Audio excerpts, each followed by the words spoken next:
Hello, and thank you for joining us with our fifth edition of Pros in the Know. My name is Stephen Etzel. I'm coming to you from the Greater Louisville Association of Realtors, and I'm here with Becky Garrison, who is a sales team leader for a local brokerage. Hi, Becky. Hi, Stephen. Glad to be with you today. Today, what we're going to talk about is the anatomy of the deal. And what we're going to start off with is working with the buyer. Well, first of all, in this contract to close period in a real estate transaction, a buyer is thrilled to be under contract. So there are many contractual obligations once this buyer's offer becomes an executed sales contract, and there are lots of dates for strict performance. You've got lots of obstacles to get through and also some loopholes for getting out of the contract. But the first thing I want to talk about is the option period. In Texas, the Texas Real Estate Commission has provided within the contract an option period. And the option period is a specified number of days which allows a buyer to terminate the contract for any reason. So this is an out for any reason. So if I wake up and I have a 10-day option period on the 9th day and go, I do not want to buy this house, can I get out of it? Unilaterally, you can get out of it, and your earnest money deposit is not at risk. You'll get it back. You know, this is real security for a buyer, but just know it's a real risk to the seller because in essence, they're taking their house off the market for that time. It's mainly used for the buyer's due diligence when they want to find out more about this property. So when they want to do inspections and anything of that nature.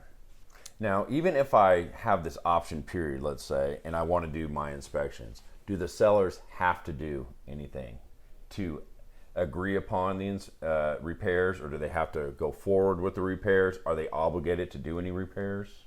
So during this option period, the buyer is doing their due diligence to figure out what needs to be done or what might the lender require to be done. And they're going to request that from the seller to be done. Here is the thing. This is a separate negotiation from the sales contract. So no, the buyer doesn't have to agree to any or all repairs, but that's why the buyer wants to do it during the option period, because they can just terminate if they don't get what they want. How about the seller? Do they have to agree to any of the repairs? They don't have to, but sometimes to stay under contract to keep the transaction moving forward, they do. You know, you always need to know if there is something structurally or material defective about the property that is probably going to have to be disclosed or fixed at some point with some transaction. So there's three different, I see that you wrote down three different phases of the buying process. Can you walk us through that? Sure. So initially, especially within that option period, that buyer is going to have to deliver the option check, earnest money, schedule inspections, maybe get a home insurance quote, and negotiate repairs. Some of these things are considered time is of the essence. And what does that actually mean? Within the contract, there is a certain time frame that's either negotiated or written into the contract. And if either the buyer or the seller don't perform according to those days, they have broken the contract. So if they say three days, it has to be done by 3 days. So if I have an option period, it has to be delivered by 3 calendar days. If you don't deliver within the 3 calendar days, that means you don't have an option period. And what that means, you can still negotiate repairs and do different things, but your earnest money is not protected. So that's basically a time that you protect your earnest money. It is. Now, when it comes to the home insurance, would it be a good idea to get a clue report? Sure. So clue reports are done by insurance companies, and it's basically a report that shows if there's been a claim or work done on that property, and it goes back for 5 years. So that would actually be good to actually measure up against the seller's disclosure as well. So you want to match those two. Great idea. So what is the interim period?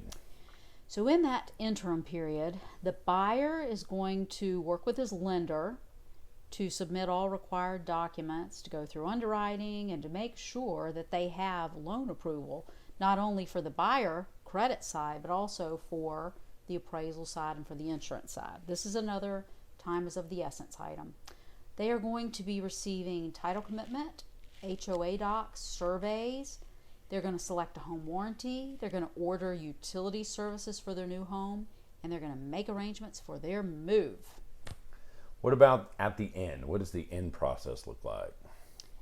So that last week in particular gets busy again for the buyer.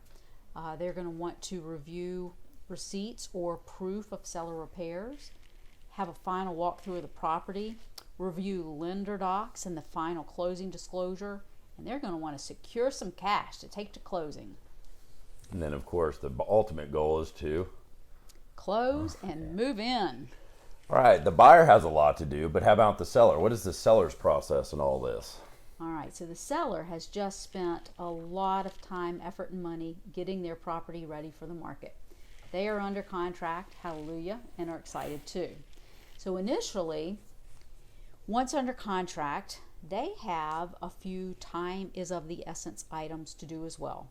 They need to make sure they deliver the survey, their survey affidavit, their seller's disclosure notice.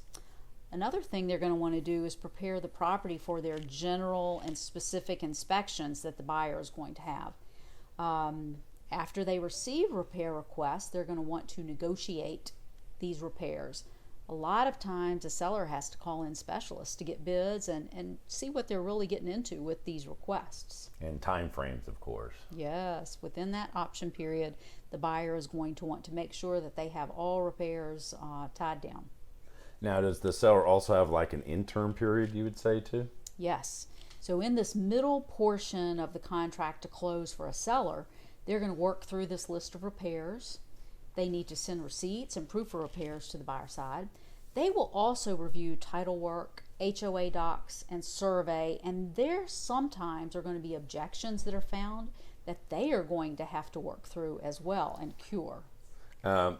If they were going to send repairs, should they also send if they had to pull permits as well? Always a good idea.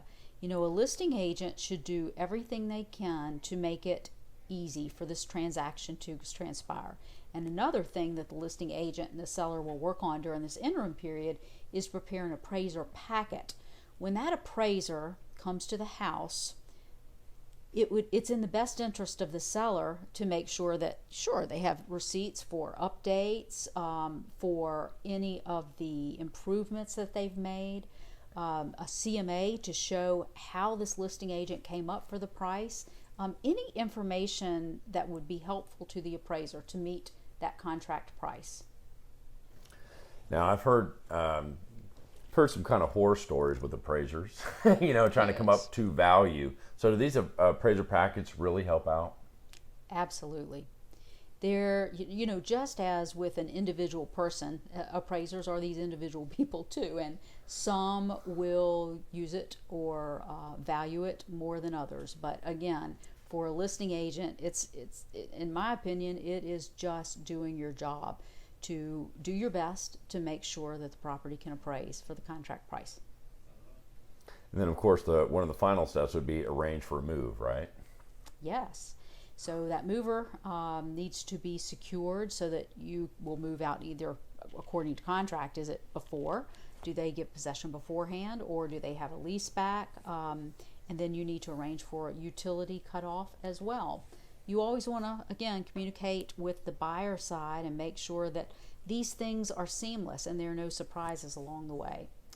And then at the end of the seller side transaction, you want to provide security system and garage codes for the buyer, collect keys, garage door openers to give to the buyer, assemble your packets of appliance product books and warranty systems of the house. The seller will also get to review closing disclosures and happily make arrangements for the deposit of proceeds from the sale. And that's a good day. That's a real good day. Closing and funding is always happy. Now, if you were going to take, out of everything we went through, you were going to take 4 takeaways from what we discussed, what would they be? Number 1, communication is key. Goodwill can overcome so many obstacles along the way of this transaction. Communication with other agents, communications with your clients makes life a whole lot easier. Yes. Number 2, the transaction will go much smoother when there is trust between all parties. So if you're the real estate agent, you are going to earn this trust by doing a good job. Being trustworthy, being honest, and most importantly, being competent. Know your job. Yes. Number 3, use tools to ensure that you are on track and that you stay on track. You know, we have so many things now. Your phone's calendar, electronic transaction plan forms, and then the good old-fashioned handwritten checklist. Whatever it takes to get the job done. And what would be the last one? I would say ask for help when you need it.